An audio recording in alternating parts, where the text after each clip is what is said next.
Welcome to the first episode in a Legendarium series about the Norman invasion of Ireland. In part 1, we will talk about how an Irish civil war brought Norman knights into Ireland for the first time. King Henry II of England was the son of Empress Matilda, daughter of King Henry I, and Geoffrey Plantagenet of Anjou. Henry grew up in modern-day France, while his mother fought a long and brutal civil war in England against her cousin King Stephen. Later generations called this war the Anarchy. Henry became involved in the war at the age of 14, and at the age of 17 he became the Duke of Normandy. In 1153, Henry led an expedition into England that forced Stephen to recognize young Henry as his heir. When Stephen died in 1154, Henry became Duke of Normandy and King of England. Henry ruled what we would today call an apartheid society.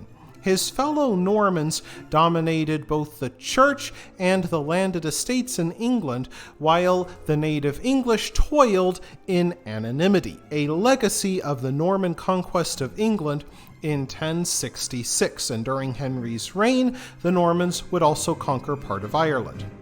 At a great council in 1155, King Henry II first discussed the idea of invading Ireland, at the insistence of the English Church, which claimed primacy over the Irish. Pope Adrian IV, the only English pope to reign, blessed the idea of invading Ireland to bring the Irish Church more in line with Roman ways. However, with England only recently emerged from the Civil War, Henry's mother Matilda advised him to focus on reconciling with former rebels, which Henry did. For over a decade, the idea of an Irish invasion remained dormant, and ironically, it would be an Irish king who finally brought the Normans into Ireland. At the time, Ireland was divided into a patchwork of Christian kingdoms. One of those kingdoms was called Leinster, and during the 1160s, King Dermot MacMurrough of Leinster was forced to leave his country. He was a nasty piece of work. His father had been murdered and buried with a dead dog, a singular insult at the time. And so King Dermot spent his reign trying to avoid a similar fate by making his subjects too afraid of him to attempt such a thing. King Dermot sunk as low as abducting his lord's wives as hostages and kidnapping the Abbess of Kildare.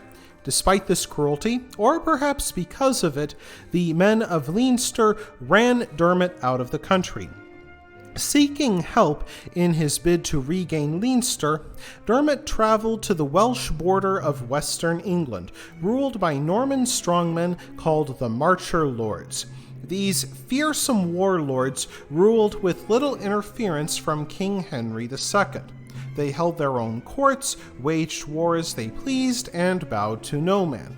One tale told of a royal messenger arriving at the castle of a Marcher Lord with a writ in hand. The Marcher Lord was displeased by the writ, so he forced the messenger to eat the royal writ, complete with the wax seal.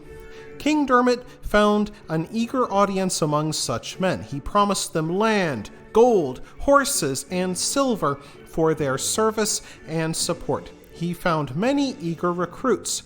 Dermot even sought support from King Henry II, who gave the invasion his blessing because he wished to be rid of ambitious and troublesome Norman knights. One of those Marcher Lords, Robert Fitzstephen, landed with King Dermot at Barrow on May 1st, 1169, with a war party of 30 knights, 60 armored sergeants, and 300 Welsh archers. The Welsh archers had near legendary skill. According to tale-tellers of the time, they could pin a knight's leg to his horse through 2 layers of chainmail, or penetrate an oak door 4 fingers thick.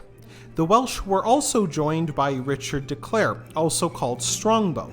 He claimed descent from the first Dukes of Normandy, but had since fallen on hard times and hoped to rebuild his fortune in Ireland.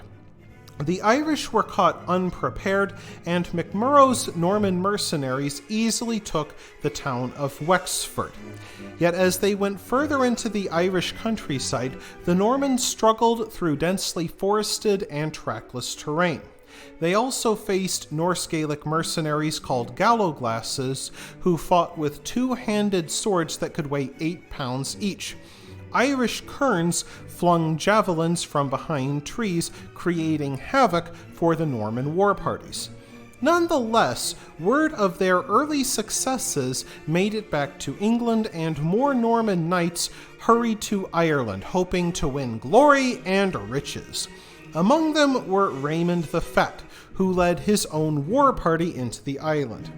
In 1170, about 1 year after the start of the invasion, 100 Normans led by Raymond the Fat faced 3,000 Irish fighters at Baginbun. On the way there, Raymond gathered a herd of cattle and drove them into the Irish force. As the Irish scattered, the Normans charged and killed 500 men and took another 70 prisoners. One of the marcher knights brought his mistress, Alice of Abergavenny, with him, and when he became one of the few Normans to die at Baginbun, Alice took an axe and chopped off the heads of all 70 prisoners, then rolled their bodies off the cliff into the sea. Soon after the Battle of Baginbun, the Normans made Dermot the King of Leinster, but he would be very much in their debt.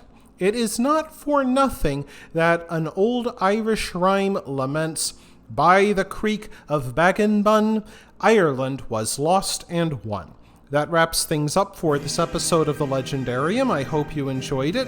If you did, press like. If you want to see more, press subscribe. And if you've got anything to say, let me know in the comments section. Thanks again for joining me, and I hope that you have a great rest of the day.